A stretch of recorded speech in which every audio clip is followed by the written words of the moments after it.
প্রাথমিক প্রার্থী বাছাই করেছেন।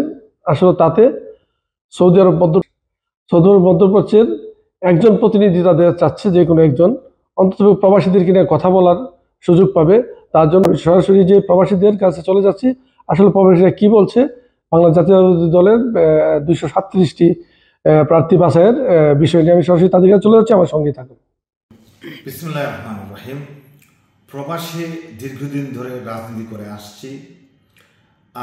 বিশেষ করে বাংলাদেশে যে সরকারই আসে সবাই শুধু বলে প্রবাসীদের রেমিটেন্স যোদ্ধা, কিন্তু আমাদের এই যে রাজনৈতিক সমস্যাগুলো, আমাদের কথা বলার জন্য, প্রবাসীদের কথা বলার জন্য আমাদের সংসদে প্রতিনিধিত্ব দরকার। আমরা বিগত প্রায় 20টি বছর যাবৎ এই প্রবাসে মধ্যপ্রাচ্যে অসংখ্য নেতৃবৃন্দ, ওই বিএনপির জাতীয়তাবাদী দলের নেতৃবৃন্দ দল করছেন দেশকে ভালোবেসে। বিগত আন্দোলনে, যে কোনো আন্দোলন সংগ্রামে ওনারা প্রবাস থেকে সক্রিয় ভূমিকা রাখছেন। বিশেষ করে বিএনপির ভারপ্রাপ্ত দেশনায়ক জনাব তারেক রহমান সেই বিষয়ে অবগত আছেন। কিন্তু মধ্যপ্রাচ্যে আমাদের এই সুখ দুঃখের কথা, আমাদের রিমিটেন্সের কথা, আমাদের প্রবাসীদের কথা, আমাদের রাজনীতি যে একটা বলয় গড়ে উঠেছে প্রবাসের মধ্যপ্রাচ্যে, সেই কথা পার্লামেন্টে বলার জন্য আমাদের প্রতিনিধিত্ব নাই। অতএব আমাদের প্রবাসীদের জোর দাবি এবং আমার ব্যক্তিগতভাবে জোর দাবি উদাত্ত আহ্বান রাখছি যে আমাদের পার্লামেন্টে অন্তত কথা বলার জন্য ধানের শীষের প্রতীক দিয়ে প্রবাসের যে কোনো নেতৃবৃন্দকে আগামী দিনে সংসদে ধানের শীষের নমিনেশন দিয়ে পার্লামেন্টে কথা বলার সুযোগ করে দেওয়ার জন্য সবার কাছে বিনীতভাবে অনুরোধ করছি। প্রবাসীদের থেকে আমরা সংসদে প্রতিনিধি নেব এবং প্রবাসীদেরকে মূল্যায়ন করার জন্য, প্রবাসীদের অধিকার বাস্তবায়ন করার জন্য আমরা সংসদে আপনাদের প্রতিনিধি হিসেবে নমিনেশন দেব। কিন্তু আমরা ব্যতিক্রমভাবে বলতে পারি যে জিনিসটা দেখেন, মধ্যপ্রাচ্যে কিন্তু প্রায় 80 লক্ষ ভোটার, 80 লক্ষ ভোটারে কিন্তু ফ্যামিলি যদি যোগ করেন তাহলে প্রায় আমরা 1/3 না হলো অন্তত বাংলাদেশের ভোটার সংখ্যার প্রায় 1/3 আমরা কিন্তু প্রবাসী আছি, বিশেষ করে মধ্যপ্রাচ্যে আমরা আছি। তো সেই থেকে কিন্তু আমরা কোনোভাবেই এই যে কোনো দল বলেন, বিএনপি বলেন অথবা অন্যান্য যে দল বসেন, তারা কিন্তু প্রবাসীদের থেকে কোনো প্রতিনিধি মূল্যায়ন করে, বিশেষ করে মধ্যপ্রাচ্য থেকে মূল্যায়ন করে না।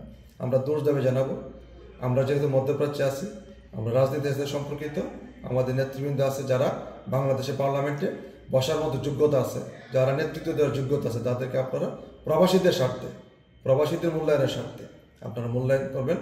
এবং আগামী দিনে এই প্রবাস থেকে কীভাবে ওরা বাংলাদেশের রেমিটেন্স বাড়ানো যায় সেই দিকগুলো বিবেচনা করার জন্য, প্রবাসীদের সমস্যাগুলি সমাধান করার জন্য প্রবাসীদেরকে যে কোনো প্রতিনিধি অর্থাৎ মধ্যপ্রাচ্য থেকে একজন প্রতিনিধি সংসদে রাখবেন, যার মাধ্যমে আমরা প্রবাসীরা আমাদের সুখ দুঃখ এবং আমাদের যে আগামী দিনে যেসব সমস্যা এগুলো সমাধান, প্লাস বাংলাদেশের রেমিটেন্স কীভাবে বাড়ানো যায় সেদিকে আমরা আপনাদের সাথে জড়িত থাকবো। আমরা আশা রাখবো আমার বাংলাদেশ জাতীয়তাবাদী দলের চেয়ারপারসন জনাব তারেক রহমান, বেগম খালেদা জিয়া সহ স্ট্যান্ডিং কমিটির নেতৃবৃন্দের কাছে মধ্যপ্রাচ্য থেকে অবশ্যই আমাদের একজন প্রতিনিধি সংসদে রাখবেন, যাতে আমরা আমাদের ভালো মন্দ সুখ দুঃখ এবং আগামী দিনে আমরা কিভাবে রেমিটেন্স বাড়াতে পারি সেদিকে আমরা কাজ করতে পারি। সেজন্য আপনাদের কাছে মধ্যপ্রাচ্য তথা সৌদি আরব পরিবার, প্রবাসীদের পরিবার থেকে আপনাদের প্রতি অনুরোধ। ধন্যবাদ। আমরা যারা মধ্যপ্রাচ্যে অবস্থিত অধিকাংশই আপনি দেখবেন কি 100-এর ভিতরে 70% ভোটই কিন্তু আমাদের বিএনপি পন্থী।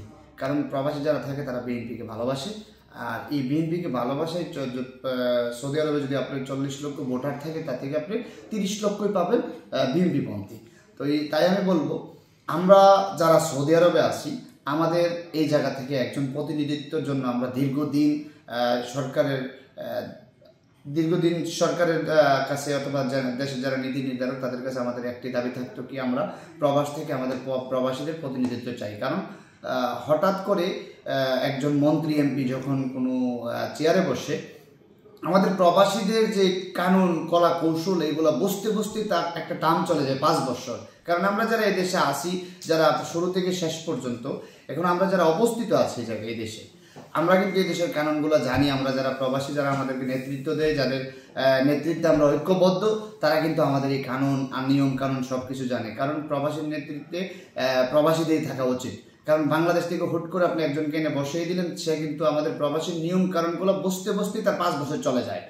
তো আমি বারবার আবারও বলবো যে আমাদের যে আগামীর বাংলাদেশ হবে, সবার আগে যে বাংলাদেশ, এই ধানের শীষ প্রতীকে যে নির্বাচন হবে বাংলাদেশ জাতীয়তাবাদী দলের, ওই দলের যে নমিনেশন দিচ্ছে ধানের শীষ প্রতীক প্রবাস থেকে কাউকে দেওয়া হোক। কারণ প্রবাসীদের প্রতিনিধিত্ব করার জন্য প্রবাস থেকে দেওয়া সর্বোচ্চ এবং উত্তম মনে করি। কারণ তারা আমাদের দুঃখ কষ্ট এবং আমাদের সমস্যার সাময়িক বিষয়গুলা তারা তুলে ধরতে পারবে। অন্য কাউকে যদি আপনি প্রবাস থেকে প্রবাসীদের প্রতিনিধিত্ব করার জন্য দেন, তারা কিন্তু আমাদের এই কলা কৌশলগুলো বুঝতে বুঝতে একটা টান চলে যায়। তাই আমি বলবো আমাদের যারা দলের নীতি নির্ধারক সকলের কাছে আমাদের জোরালো আবেদন, মধ্যপ্রাচ্য থেকে, সৌদি আরব থেকে একটা কথাই থাকবে, আমাদের প্রবাস থেকে প্রবাসীদের প্রতিনিধিত্ব নির্বাচিত করুন। প্রবাস থেকে প্রবাসীদেরকে ধানের শীষ প্রতীকে ইলেকশন করার একটি সুযোগ দিন। আমরা দেখি আমাদের দুঃখ কষ্টগুলো আগামী দিনে বাংলাদেশকে রেমিটেন্স দিয়ে প্রবাস থেকে সোনার বাংলা এবং সবার আগে বাংলাদেশ, এই কথাটি আমরা প্রতিষ্ঠিত করার চেষ্টা করব সর্বোচ্চ দিয়ে প্রবাসীরা। আপনাদের কাছে আহ্বান থাকবে যে আপনারা আপনাদের পরিবার থেকে নিয়ে আপনারা যেভাবে দলকে, দেশকে যেভাবে অর্থনৈতিক সমৃদ্ধিশালী করার লক্ষ্যে আপনারা কাজ করে গেছেন এবং বিভিন্নভাবে এই স্বৈরাচার আন্দোলনের ইয়াতে আপনাদের অবদান সবচেয়ে বেশি বড়। বাংলাদেশের ইতিহাসে এরকম মানে প্রবাসীদের যেই আন্দোলন ছিল, এটা হলো মানে সুপারসনিক একটা টেকনিক ছিল। তারা যদি এই অর্থনৈতিক যে রেমিটেন্স বন্ধ না করতো, 3 মাসে বা বেসিক্যালি 2টা মাস যেভাবে রেমিটেন্স বন্ধ করেছে, এই ধাক্কাটাই সবচেয়ে বেশি ক্ষতিগ্রস্ত হয়েছে আওয়ামী লীগ। আশা করেছিলাম।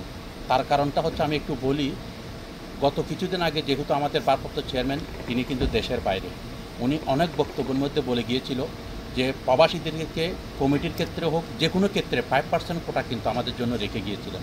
তো সেক্ষেত্রে আমি আশা করতে পারি বা আমরা প্রবাসীরা আশা করতে পারি, আমাদের যিনি নেতা, বিশেষ করে সৌদি আরব পশ্চিমাঞ্চল বিএনপিকে যিনি আজকে অনেক বছর ধরে সুসংগঠিত করে আমাদেরকে একটি জায়গায় নিয়ে এসেছে, একটি প্ল্যাটফর্মে নিয়ে এসেছে, যে এবং শুধু সৌদি আরব না, মধ্যপ্রাচ্যর এই যে কাতার, বাহরাইন, দুবাই, প্রত্যেকটি জায়গা, এই 6-7টা দেশকে উনি কিন্তু সাংগঠনিকভাবে শক্তিশালী করে আজকে একটি জায়গায় নিয়ে এসেছেন। তো আমি আমাদের ভারপ্রাপ্ত চেয়ারম্যান জনাব তারেক রহমান সাহেবকে এবং স্থায়ী কমিটির সদস্য যারা রয়েছেন নীতি নির্ধারণী ফোরামে, তাদের সকলের প্রতি আমি অনুরোধ, আমাদের প্রত্যেক প্রবাসীদের পক্ষ থেকে, বিশেষ করে আপনারা জানেন এখানে প্রায় 1 কোটি মানুষ এখানে প্রবাসী রয়েছে। তো এখানকার মধ্যে আমরা কিন্তু এখন 30 লক্ষেরও বেশি কিন্তু আমরা ভোটার, ঠিক না ভাই? আমরা 30 লক্ষেরও বেশি ভোটার। আসলে দীর্ঘ 17 বছরের জন্য মানুষ ভোট দিতে পারে নাই, ভোটের অধিকার থেকে বঞ্চিত ছিল। প্রবাসীরা তো পারেই নাই, কারণ এখন আমরা নির্বাচন কমিশন আমাদেরকে আশ্বাস দিছে যে প্রবাসীকে ভোট নিব, কোন প্রক্রিয়া ভোট নিব।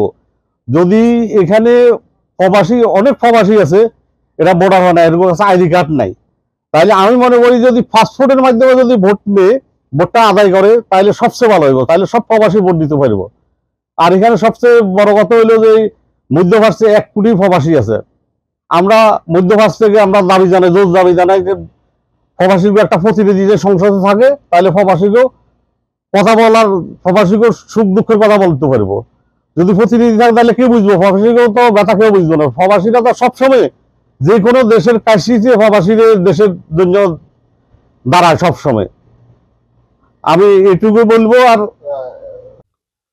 জি প্রিয় দর্শক, জাতীয়তাবাদী দল বিএনপির বাংলাদেশে যে 237টি প্রার্থিতা বাছাই, প্রাথমিক বাছাইয়ের মধ্যে বিবেচনা করা আহ্বান জানিয়েছেন সৌদি প্রবাসীরা। হানিফ সরকার উজ্জ্বল, RTV, জেদ্দা, সৌদি আরব।